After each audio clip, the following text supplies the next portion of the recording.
नमस्कार दोस्तों,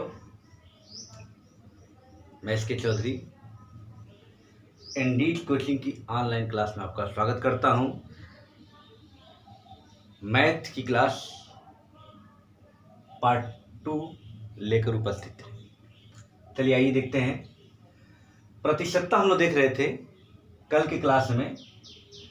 मैंने पूरा सिलेबस बताया था और प्रतिशतता का पहला टॉपिक हम लोग देख रहे हैं मूल्य, मात्रा, व्यय के प्रश्नों को।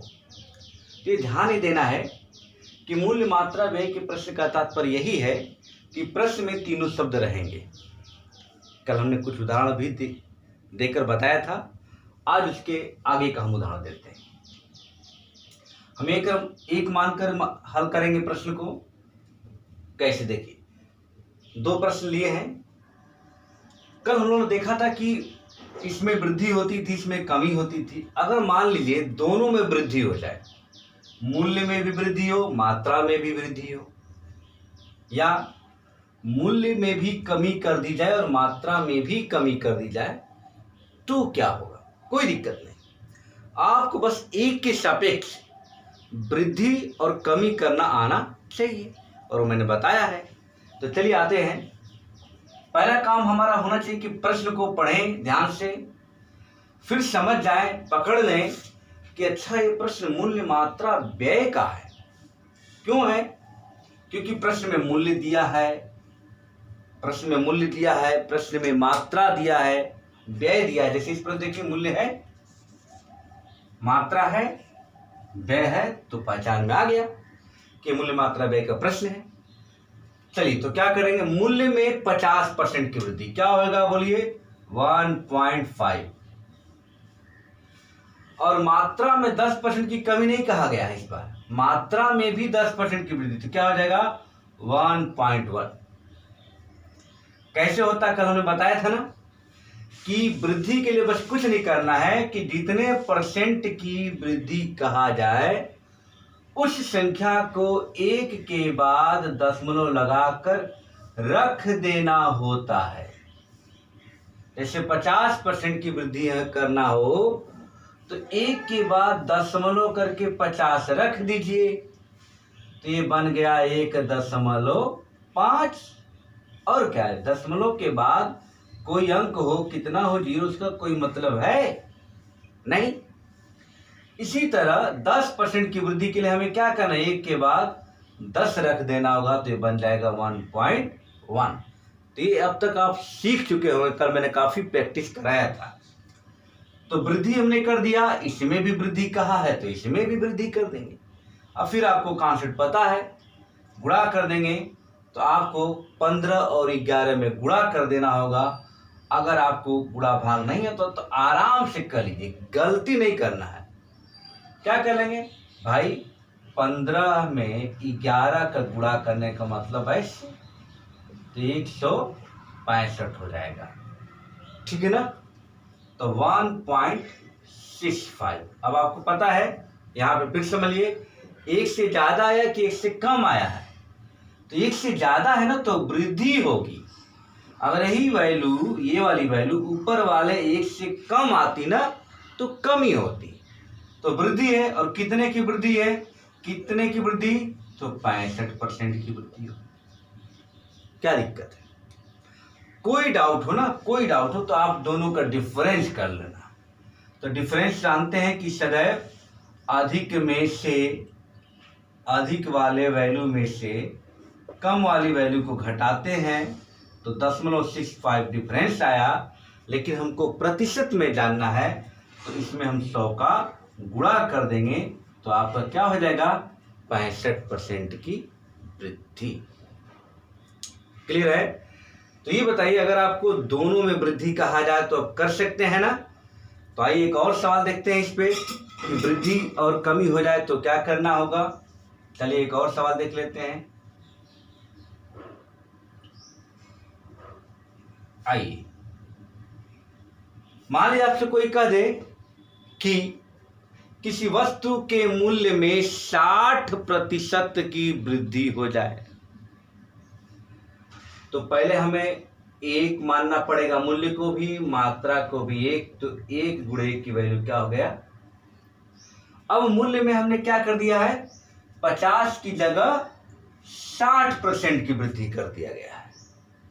ध्यान दीजिए।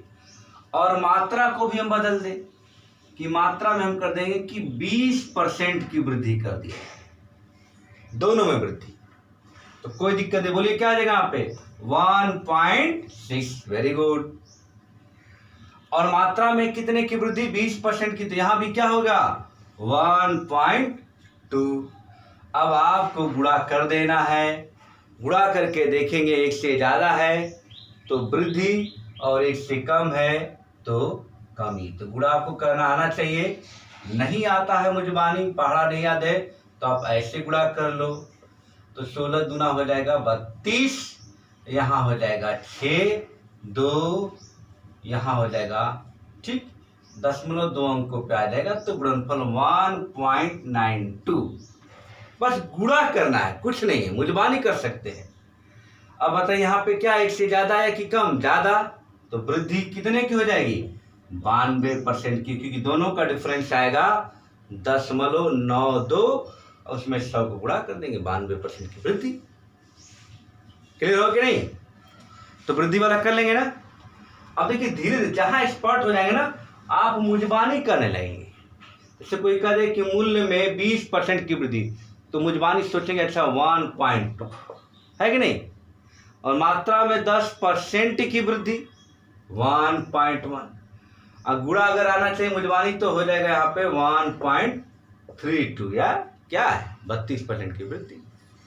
तो ये आपको इतना प्रैक्टिस करना है कि एक के सापेक्ष वृद्धि और कमी करने में कोई दिक्कत आपको ना हो। Very good. तो वृद्धि कर लेंगे, दोनों में रहेगा तो ना। चलिए अब आते हैं, अगर हमारे प्रश्न में दोनों में कमी कर दिया जाए, जैसे नीचे है कि गेहूं के मूल्य में 10% की कमी कर दी गई। ध्यान दीजिए, कमी, और मात्रा में 20% की कमी कर दी गई, दोनों में कमी है, तो व्यय में क्या परिवर्तन? कोई टेंशन नहीं। हमने कल कमी का तरीका बताया था ना, बहुत आसान, कि जितने परसेंट की कमी करना हो उसको 100 में से घटाएंगे और उसके पहले पॉइंट लगा। 10% की कमी है तो 100 में से 10 घटाएगा तो 90 आएगा, और उसके पहले हम लगा देंगे 10 यानी 0.9। बहुत आसानी से, एकदम आपको एक्सपर्ट हो जाना है मुझबानी। अब 20% की कमी मतलब 0.8। अब गुणा कर देंगे यहाँ पे तो 0.72 आ गया। अब यहाँ ध्यान दीजिए, ये एक से ज्यादा है कि कम है, कम है, तो यहाँ वृद्धि नहीं होगी, यहाँ कमी होगी। अब कितने परसेंट की कमी होगी, तो ध्यान देना, हमने क्या बताया कि दोनों का डिफरेंस, कोई डाउट है तो दोनों का डिफरेंस और उसमें 100 का गुणा। तो डिफरेंस सदैव अधिक में से कम को घटा के किया जाता है। तो हम एक में से 0.72 का डिफरेंस करेंगे तो 0.28 आएगा, आएगा ना। अब इस 0.28 में आप 100 का गुणा कर देंगे तो ये हो जाएगा 28% की कमी। यानी धीरे धीरे इतना एक्सपर्ट हो, जहां देखे 7200 से कितना कम भाई 28 कम, तो 28% की कमी। तो इस तरीके से आप बहुत ही आसानी से प्रश्नों को आप कर सकते हैं। आइए एक और देखते हैं उदाहरण हम लोग। मान लीजिए आप कोई कहते हैं किसी वस्तु के मूल्य में 20% की कमी, 20% की कमी, बोलिए क्या हो जाएगा 20 मतलब 0.8, और उसकी मात्रा में 30%, 30% की कमी कर दी जाए तो क्या हो जाएगा यहाँ पे 0.7। गुणा करो, क्या हो जाएगा 8 7 56.56। एक से ज्यादा है कि कम, कम ना, तो कमी होगी। और कितने की होगी तो आप आराम से डिफरेंस निकाल लीजिए, और ये डिफरेंस आएगा, यहाँ हो जाएगा 4, ठीक है, और यहाँ हो जाएगा आपका 4, तो क्या हो जाएगा 44% की कमी। ध्यान देना है, 44% की कमी। तो मुझबानी कर लेंगे भाई, है कि नहीं। कोई कहे किसी वस्तु के मूल्य में 20% की कमी 0.8, उसकी मात्रा में भी 20% की कमी 0.8, 8 28 64 36% की कमी। क्लियर है? अच्छा, अब हम लोग थोड़ा बदल कर अब आएंगे। अभी तक तो हम लोगों ने मूल्य में वृद्धि, मात्रा किया, व्यय के बारे में जाना, ठीक है ना। मान लीजिए अगर आपसे कोई व्यय में चेंज कर दिया जाए और मूल्य में कोई चेंज कर दिया जाए, तब कोई टेंशन नहीं। हाँ, एक और सवाल थोड़ा देख लेते हैं कि अगर मान लीजिए ये प्रतिशत में ना होकर भिन्नात्मक बना दे या कह दे कि दुगुना तिगुना कर दिया जाए, तो भी कोई टेंशन नहीं होना चाहिए, तो भी कोई टेंशन नहीं होना चाहिए। जैसे अगर कह दी जाए कि किसी वस्तु के मूल्य में, किसी वस्तु के मूल्य में, यहां पे मूल्य है, थोड़ा सा समझा दे आपको और भी। जैसे कह रहे किसी वस्तु के मूल्य को 2 गुना कर दिया गया, 2 गुना कर दिया गया, ठीक है। और मात्रा को 4 गुना कर दिया गया,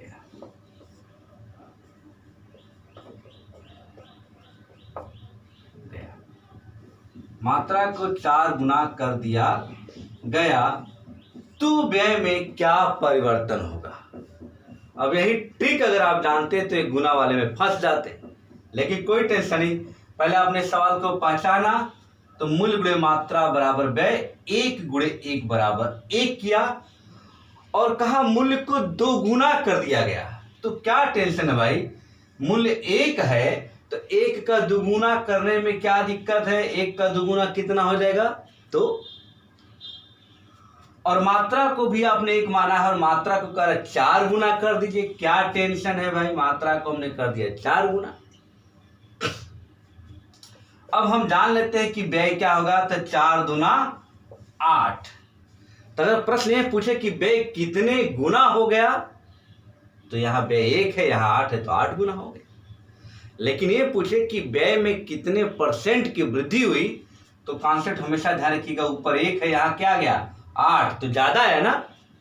तो कितना ज्यादा आया, तो दोनों का डिफरेंस कर देंगे तो आ जाएगा 7, और हमको प्रतिशत में जानना है तो यह इसमें हम 100 का गुणा कर देंगे तो आपका उत्तर हो जाएगा 700% की वृद्धि। आई बात समझ में? क्लियर? आगे बढ़ा जाए। तो अब हम लोग थोड़ा सा चेंज करेंगे प्रश्न के प्रारूप को। सारे प्रश्न देख सके, पीसीएस मुख्य परीक्षा में पहले आता था खूब, जब ऑब्जेक्टिव हुआ करता था, सीसैट में भी खूब आता है प्रश्न, और आपका टेट सुपर टेट, इस बार टेट में भी सवाल आया था, तो बीओ के लिए बहुत इंपॉर्टेंट है प्रश्न। अगर मान लीजिए मूल्य में चेंज कर दिया जाए, व्यय में चेंज करके मात्रा को पूछ लिया जाए, या मात्रा को चेंज कर दिया जाए, व्यय को चेंज कर दिया जाए, मूल्य को पूछ ले, कोई बात नहीं। चलिए एक उदाहरण देखते हैं। किसी वस्तु के मूल्य में, आप भी लिख लीजिए सवाल, किसी वस्तु के मूल्य में 50% की वृद्धि करने पर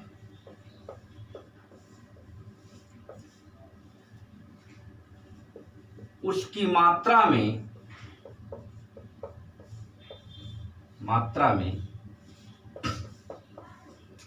कितने प्रतिशत की कमी या वृद्धि की जाए कि व्यय में 20% की बढ़ोतरी हो जाए। ये प्रश्न है। तो पहले हम पहचानेंगे, तो यहाँ भी मूल्य है, मात्रा है, व्यय है, तो मूल्य मात्रा व्यय का सवाल हो गया। ठीक है ना। अब लगाने का तरीका वही एक एक मानकर है, तो मान के इतना कॉन्सेप्ट पहले बना लेंगे। अब जिसमें जो परिवर्तन कहा उसको पहले करते हैं। मूल्य को बढ़ा दिया गया है 50%, कोई टेंशन नहीं, बढ़ा दीजिए। कितना 50%? 1.5। अब मात्रा के बारे में जानना है भाई कि मात्रा में क्या हो रहा है, वृद्धि हो रहा है कि कमी हो रहा है, जानना है ना, तो क्वेश्चन मार्क हमने कर दिया। और व्यय के बारे में कहा कि व्यय बढ़ गया है 20%, तो क्या दिक्कत है भाई, बढ़ा दीजिए। क्या दिक्कत है, बढ़ा दीजिए। व्यय का देता 20% कम हो गया तो कम कर देते, 0.8 हो जाता। कहते थे व्यय में कोई परिवर्तन हो तो जो है वही रख देते, कोई टेंशन नहीं। तो आपको व्यय का मालूम हो गया और ये परिवर्तन मालूम, आपको जानना मात्रा। बताइए मात्रा जानने के लिए क्या करेंगे, व्यय बटे मूल्य करेंगे कि नहीं करेंगे, करेंगे ना। तो जो व्यय की वैल्यू है उसमें मूल्य का भाग देकर जो आएगा यहाँ रख देंगे। चलिए देखते हैं। तो व्यय की वैल्यू है 1.2, ठीक है ना। अब मूल्य की वैल्यू क्या है, 1.5। अब इसी को हल कर देंगे, जो आएगा यहाँ देखते हैं। तो देखिए दोनों दशमलव बराबर है तो ये हट जाएगा, और 3 चौके 12, 3 पाँचे 15 हो जाएगा ना। अब इसको हल करेंगे, 5 का 4 में भाग देंगे तो दशमलव आ जाएगा, 0 होगा, 5 8 40। इसको आपने हल किया तो आया 0.8। क्या बात कुछ समझ में आया, ये 0.8 आ गया भाई, और ऊपर है 1 और नीचे 0.8 आ गया। तो बताइए वृद्धि होगा कि कमी, ये कम है ना 1 से, बिल्कुल कम है, तो कमी होगी। और मात्रा में कितने % की कमी हो जाएगी, तरीका वही कि दोनों का डिफरेंस आएगा 0.2 आएगा ना, और उस डिफरेंस में हम 100 का गुणा कर देंगे तो क्या हो जाएगा, 20% की कमी, यानी मात्रा में 20% की कमी करनी होगी। यहाँ कुछ भी आए पहले रख दीजिएगा, और फिर वही काम दोनों का डिफरेंस करके, चाहे ये पूछे तो भी यहाँ जो आएगा रख देंगे, दोनों का डिफरेंस करके आप निकालें। क्लियर है। तो चलिए एक सवाल और बनाते हैं हम लोग। मान इसी को मैं बदल दूं कि मूल्य में कर दें हम 20% की वृद्धि और व्यय में कर दें हम 50% की बढ़ोतरी। देखिए सवाल बन गया कि किसी वस्तु के मूल्य में 20% की वृद्धि करने पर उसकी मात्रा में कितने % की कमी या वृद्धि की जाए कि व्यय में 50% की बढ़ोतरी हो जाए। कोई बात नहीं, चलिए मूल्य में हमने 20% की वृद्धि कर दिया तो यहाँ बोलिए 1.2 हो गया। मात्रा के बारे में जानना है और व्यय हो गया आपका 50% की बढ़ोतरी।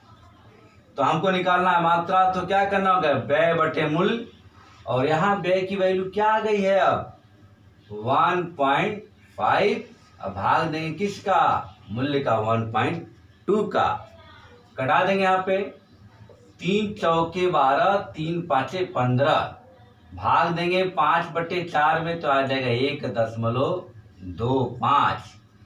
ये जो आया है हाँ 1.25 यहाँ क्वेश्चन मार्क रख देंगे। अब ऊपर 1 है, नीचे 1.25, ज्यादा आया कि कम, ज्यादा ना, तो वृद्धि होगी कि कमी, वृद्धि। तो कितने की वृद्धि होगी, वही तरीका, दोनों का डिफरेंस आएगा 0.25 और उस डिफरेंस में 100 का गुणा कर दीजिए, हो जाएगा आपका 25% की बढ़ोतरी। कोई दिक्कत। चलिए एक और आते हैं। मान ली कभी कहे ना व्यय में कोई परिवर्तन ना हो, वैसे इसको बदल दें कि किसी वस्तु के मूल्य में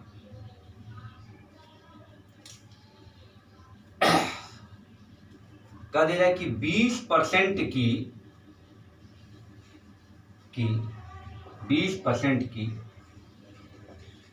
कमी करने पर मूल्य में उसकी मात्रा में कितने % की कमी या वृद्धि किया जाए ताकि व्यय अपरिवर्तित रहे, अपरिवर्तित रहे। बनाते चले एक क्वेश्चन। मैंने बदलाव ये किया कि व्यय में कोई चेंज ना हो, व्यय अपरिवर्तित रहे। तो चलिए, किसी वस्तु के मूल्य में 20% की कमी, बोलिए क्या होगा? 20% की कमी मतलब 0.8। Very good. और मात्रा को हम जानना है कि क्या हो रहा है, कमी की वृद्धि। और कहा व्यय में कोई परिवर्तन ना हो, तो कंफ्यूज मत होइए, जो पहले वाला है वही रख दें। भाई वृद्धि होता तो वृद्धि करते, कमी होता तो कमी करते, और जब कोई परिवर्तन नहीं तो जो पहले वाला वही तो रखेंगे ना। और अब हमको मात्रा जानना है, तो हम क्या करेंगे? बोलिए, व्यय बटे मूल्य करेंगे ना। तो व्यय की वैल्यू तो 1 है, अमूल्य का भाग देंगे 0.8 का, और जो भाग आएगा यहाँ रखेंगे। तो चलिए इसको पूर्णांक बना देंगे, तो 10/8 हो जाएगा, 5/4 आया, हल करेंगे तो आ जाएगा 1.25। सब समझ में आ गया ना क्या करना होगा? वृद्धि होगा कि कमी? तो 1 से ज्यादा है भाई, तो वृद्धि होगा। और वृद्धि कितने की होगी? दोनों का डिफरेंस आएगा 10.25, उसमें हमने 100 का गुणा किया, तो आपका उत्तर हो जाएगा 25% की वृद्धि। क्लियर? चलिए, अब 2-3 सवाल ऐसे हम लोग देखेंगे जो परीक्षाओं में आए हुए हैं, और लोगों को लगता है कि ये मूल्य मात्रा व्यय का सवाल नहीं हो सकता है। तो चलिए, अब कभी कभी ना रियल वैल्यू देता है, तो क्या करेंगे? चलिए उसको हम देखते हैं। रियल वैल्यू देगा, जैसे कहे किसी वस्तु का मूल्य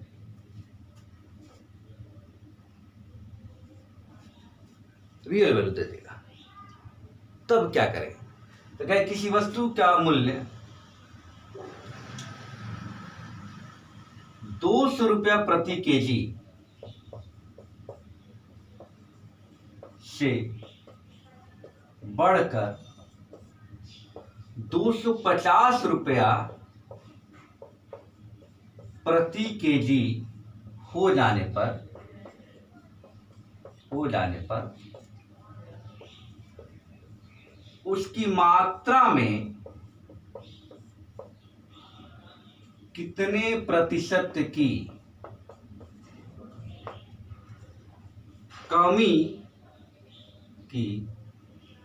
कमी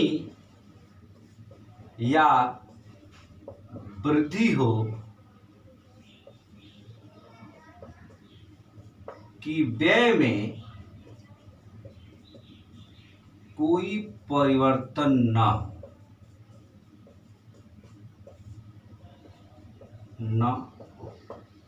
तमाम ऐसे प्रश्न आएंगे।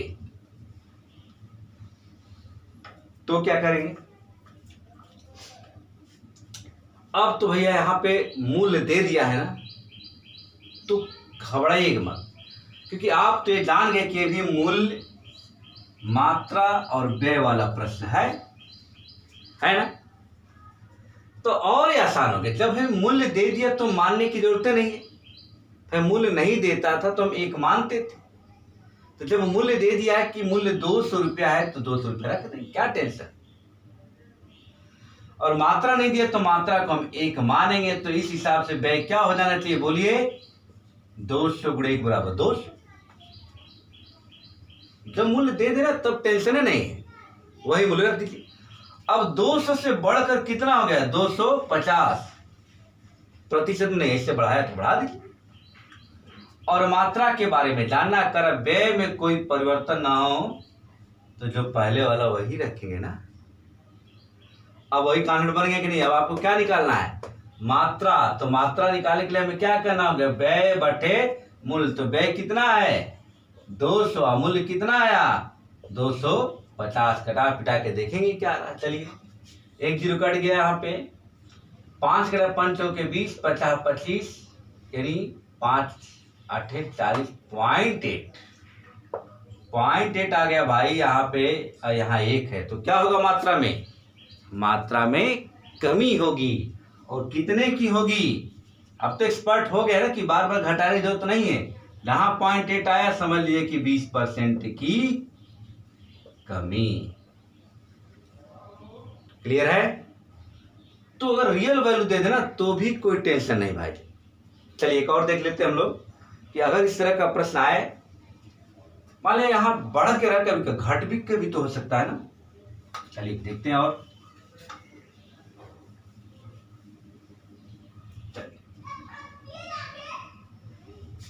इसको लिख लीजिए। ये प्रश्न आया हुआ है चीनी के मूल्य में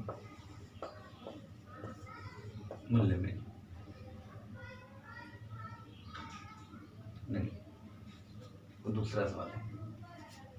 चीनी का मूल्य 16 रुपये प्रति केजी से घटकर 10 रुपये प्रति केजी हो जाने पर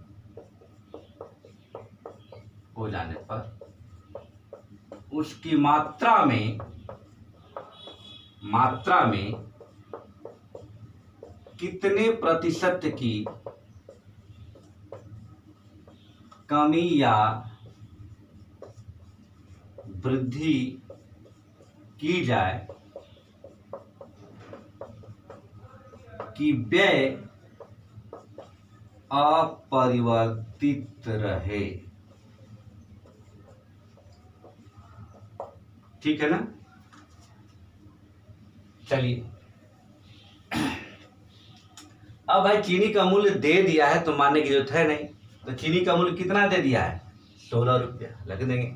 मात्रा के एक मानेंगे क्योंकि मात्रा नहीं दिया तो व्यय क्या हो जाएगा? 16 गुणे 1 बराबर 16। अब 16 रुपया से घट कर क्या हो गया? 10 रुपया।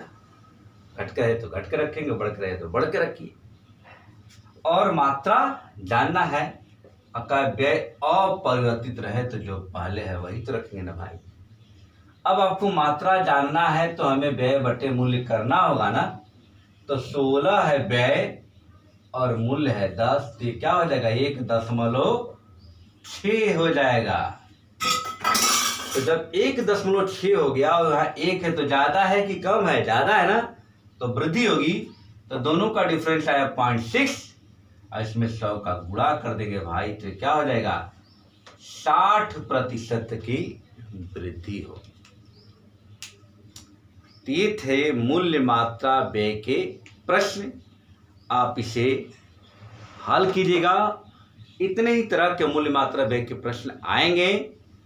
चाहे किसी भी तरह का बदलाव करे, आपको बस एक एक कर लीजिए। जब रियल वैल्यू दे तो रियल वैल्यू प्राप्त कीजिएगा। तो धन्यवाद। इसे लाइक, शेयर और सब्सक्राइब जरूर करें ताकि ज़्यादा से ज़्यादा लोगों के पास ये पहुँचे।